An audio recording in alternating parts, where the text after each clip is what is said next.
In this lecture, we're going to be learning about how to create compositions using layers. So the great thing about designing your composition using layers is that you can adjust things, move things around, and it's really easy and really simple.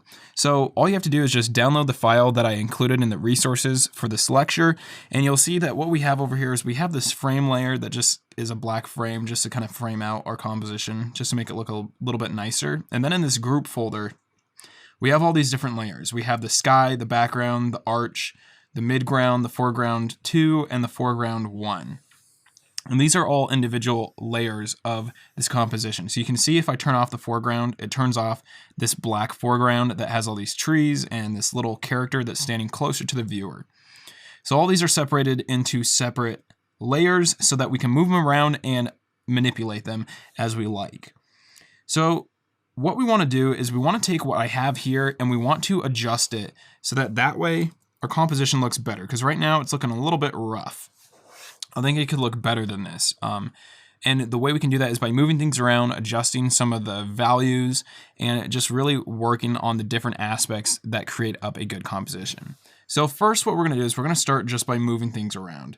So one thing I want to do is I want to take this mountain range back here, and I think it's a little bit too tall for one, but also it's touching the very top of our frame, just like the very tip of this mountain is touching the top of the frame, and that looks really bad. That's a tangent line, and tangent lines don't look good. You don't want surfaces touching right on the edge of things, and you don't want lines lining up with each other. So let's go ahead and fix that. So I'm going to come down, that is our background layer, and I'm just going to take my grab and move tool, and I'm going to go ahead and just move that down. You can hold down shift to make sure that you're just moving straight down, but I'll move that down to somewhere right about there. I think that looks much better. And already our composition is looking a little bit better. All right, next, let's go ahead and work on the next layer. So the next layer is the arch. If we want to, we can try moving that around, see how that looks. Whoops. So maybe we can move it a little bit lower, maybe a little bit higher. Maybe move it over like this. And honestly, where it's at, I think looks just fine. So I'm going to keep it where it was at the beginning. Let's move on to our midground. So what I want to do is I actually want to move all of this up just a little bit more, all of our midgrounds and our foreground, because I want the composition to be, I want the focal point to be this guy, and so I want him to be a little bit more in the center.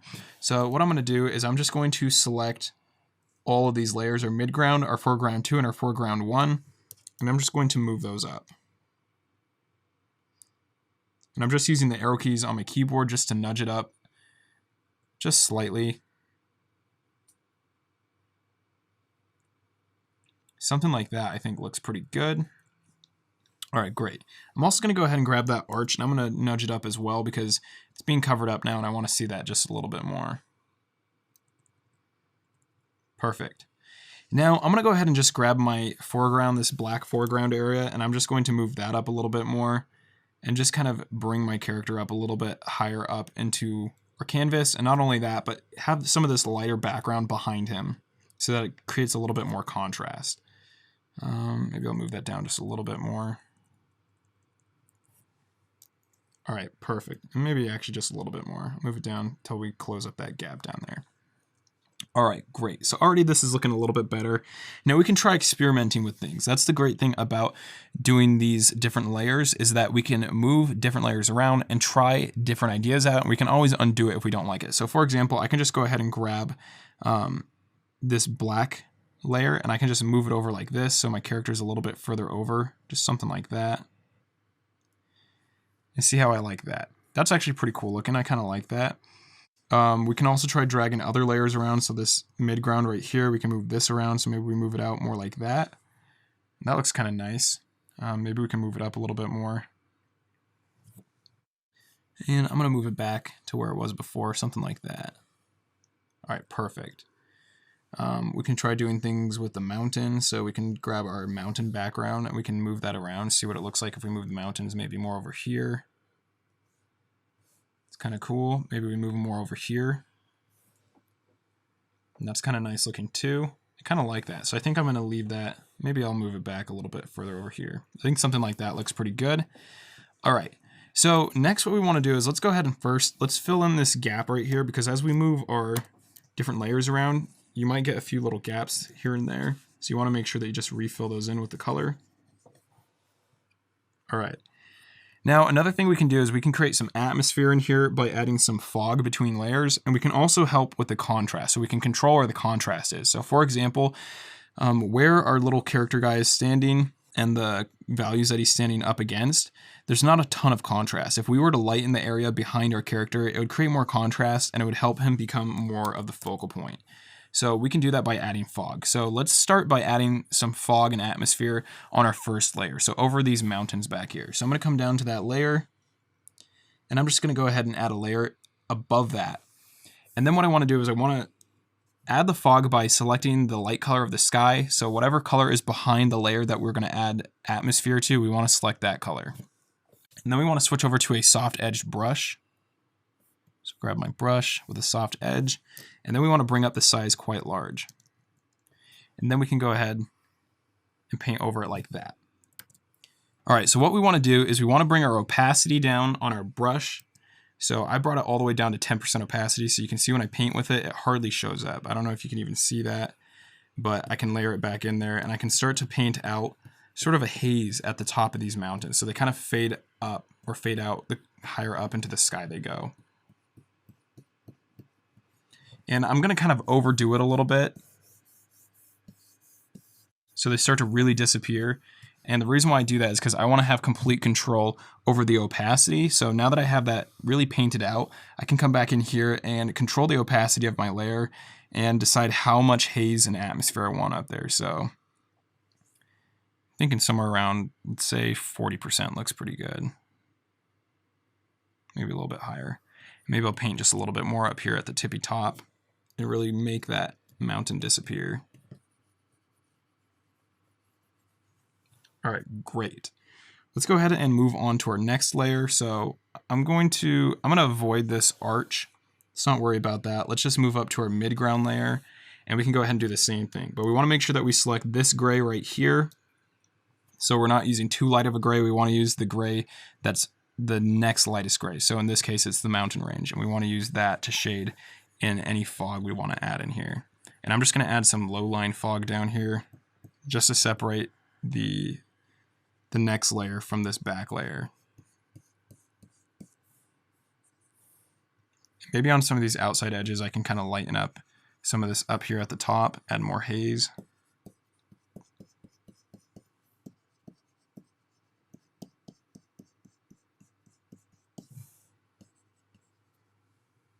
All right, great. Let's go ahead and move on to the next layer. So I'm going to go ahead and select this gray back here on the layer behind it, and I can use that to start fading some of this out.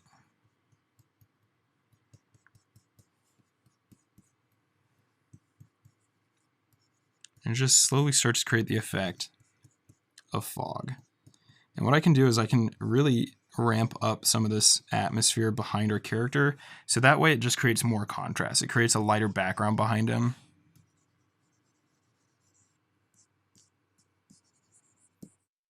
Get this building back over here.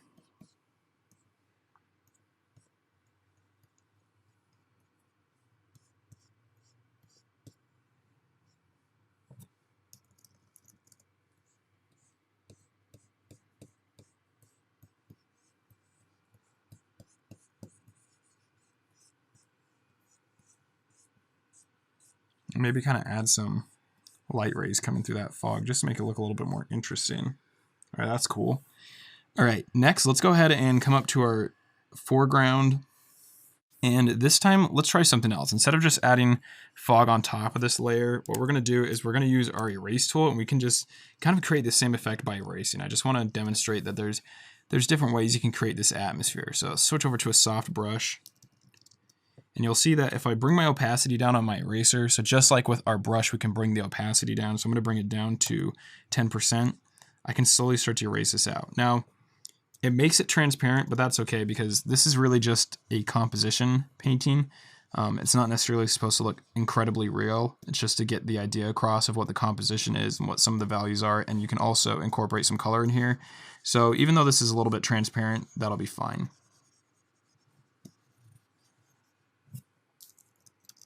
And I'm just going to basically erase out a little bit of these trees on the edge so it looks like some light is getting them. and just kind of soften that up out here on these outside edges. Just make sure you don't take it too far. And the reason why they get lighter is because since we're erasing it transparently, those lighter values behind it are coming through.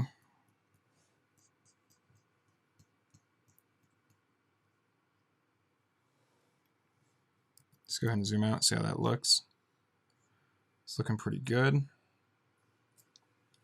Let's go ahead, I'm going to select this lighter gray right here, and using my paintbrush, I'm just going to paint in some more detail on the ground, just kind of like that.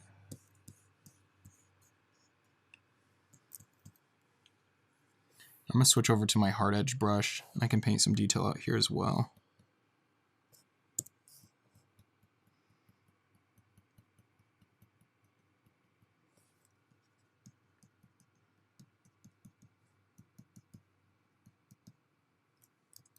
Select this color right here, kind of paint some of this back in.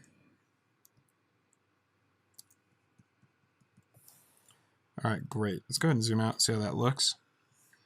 Now, another thing I want to do to this to just kind of help it along is, one, I want to enlarge this foreground, see how that looks, so that my character is just a little bit larger.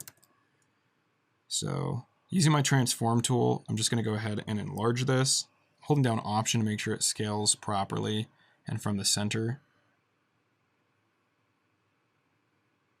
Let's see how that looks first, and then let's try something else. So let's go ahead and move this around, see if we like any of these. So what I want to do is I just want to enlarge my character. I don't want to enlarge the entire foreground. So what I'll do is I'm just going to take my lasso tool and I'm just going to go ahead and cut him out like that.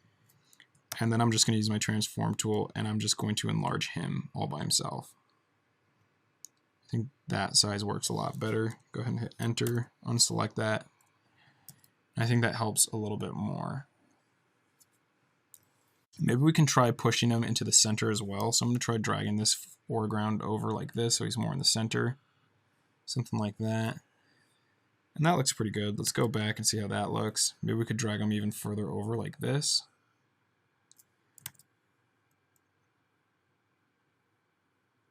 I think something right about there looks good. Maybe... I think actually centered looks best. So I'm going to keep them right there in the center. And I'm going to come back to this foreground right here. I'm going to reselect this light gray back here, and I'm just going to paint in a little bit more haze around his body, just so he stands out just a slight bit more. All right, great. Let's zoom out and see how that looks. Perfect. All right, now the last thing I want to do is I'm going to go ahead and I'm going to give this what's called a Dutch angle. And that's just when you take the horizon line and you angle it a little bit just to make the shot look a little bit more dramatic. So the way I'll do that is I'm going to select all my layers. So I just click one and then I come all the way down to the bottom and hold down shift and select all of them. It's pretty similar from software to software, but there should be a way to select all the layers. And then I'm going to use the transform tool, and that's going to allow me to rotate this. So if I click out here in the corner, you can see I can rotate that. So I'm going to go ahead, let's see. Let's try a couple different angles, see what we like. And I don't think we want to rotate it too much. It's going to look too extreme. But I think if we angle it like this, that'll make it look kind of interesting. So go ahead and hit enter. And over here, we got to repaint this in. So I'll select this black and I'll come back to that layer. Make sure you're painting on the right layer. I'm just going to paint that in real quick. Perfect. So there we go. Let's go ahead and zoom out and see how this looks. So this looks a lot more interesting. The composition looks much better than when we first began. This looks more like a shot out of a comic book or a storyboard, or even just out of a film. That brings us to the end of this lecture. So just remember that when you're creating compositions or thumbnails or even your final artwork, remember to create things on different layers, because that's going to allow you to move things around, resize different parts of the image without affecting the rest of the image. And it's going to really allow you to create beautiful compositions. Thanks for watching, and I'll see you guys in the next one.